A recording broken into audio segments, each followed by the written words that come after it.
Hi అండి, అందరూ ఎలా ఉన్నారు? బాగున్నారా? ఈరోజు రెసిపీ వచ్చి చికెన్ కర్రీ. ఈ చికెన్ కర్రీని మనం చపాతీలోకి థిక్ గ్రేవీ లాగా ఏ విధంగా చేసుకోవాలో ఈ వీడియోలో చూపించబోతున్నాను. వీడియోని అసలు లాస్ట్ వరకు మిస్ అవ్వకుండా చూడండి. చపాతీలోకి కానీ రైస్లోకి కానీ ఏదైనా చాలా పర్ఫెక్ట్గా ఇలా థిక్ గ్రేవీతో చేసుకోండి, అసలు కడుపు నిండా తింటారు. వీడియోని స్టార్ట్ చేద్దామా?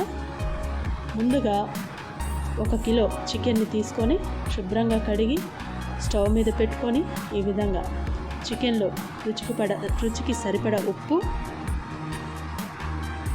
చిటికెడు పసుపు, అలాగే కిలోకి ఒక 1/2 కిలో ఆనియన్స్ని ఇలాగ సన్నగా ముక్కలకు తరిగి వేసుకోవాలి.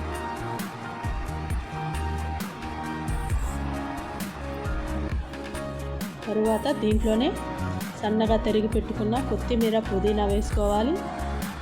అలాగే 4-5 పచ్చిమిర్చి ఈ విధంగా సన్నటి చీలికలుగా చేసి వేసుకోవాలి. తరువాత ఈ విధంగా కలుపుకోవాలి. ఈ విధంగా మొత్తం కలిసే వరకు కలుపుకోవాలి.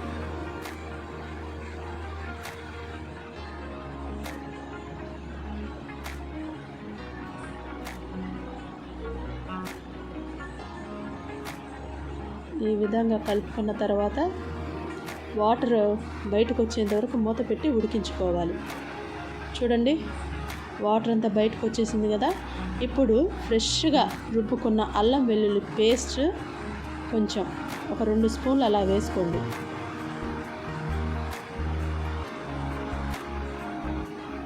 వేసుకొని మళ్ళీ ఈ విధంగా కలుపుకోవాలి.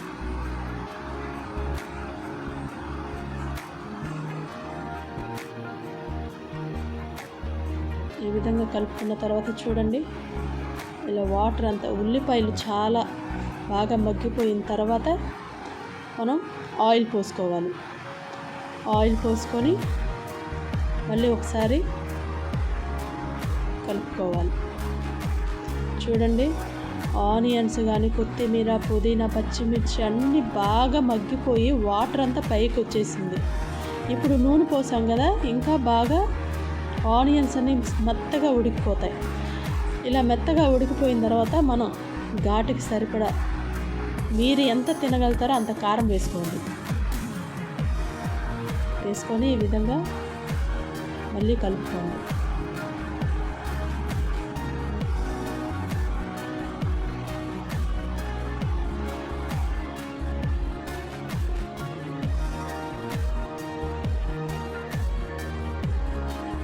ఇలా వాటర్ అంతా దగ్గర పడే వరకు బాగా ఉడికించుకోవాలి. ఇప్పుడు ఇందాక మనం 2 స్పూన్లు అల్లం చిన్నులపాయల పేస్ట్ వేసాం కదా, మళ్ళీ ఇంకొక 2 స్పూన్లు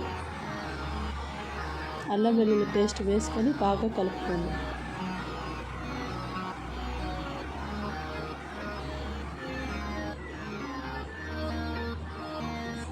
ఇలా వేసుకున్న తర్వాత బాగా కలుపుకొని బాగా హై ఫ్లేమ్ మీద ఉడికించుకోండి.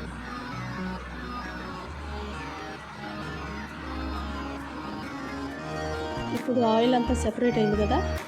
ఇప్పుడు చికెన్ మసాలాని ఒక 2 స్పూన్లు కానీ 2.5 స్పూన్స్ కానీ వేసుకోండి.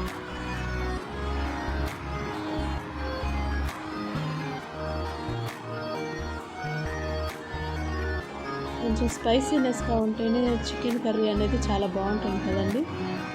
నాన్ వెజ్లోకి కారం, ఉప్పు, ఆయిల్ మనకి ఎక్కువగా ఘాట్ అనేది ఉంటేనే తెలుస్తుంది ఆ టేస్ట్ అనేది.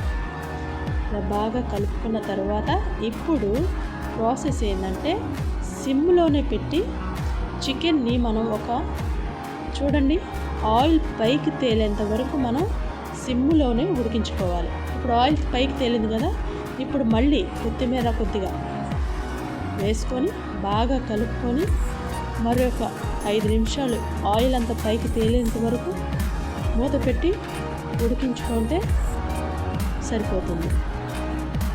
చూడండి అసలు వాటరే లేకుండా ఎంత థిక్ గ్రేవీ వచ్చిందో. చపాతీలోకి అయితే పర్ఫెక్ట్ కర్రీ అండి ఇది. ఇప్పుడు 2 నిమిషాలు మూత పెట్టి మగ్గినిచ్చుకొని దించేసుకోండి.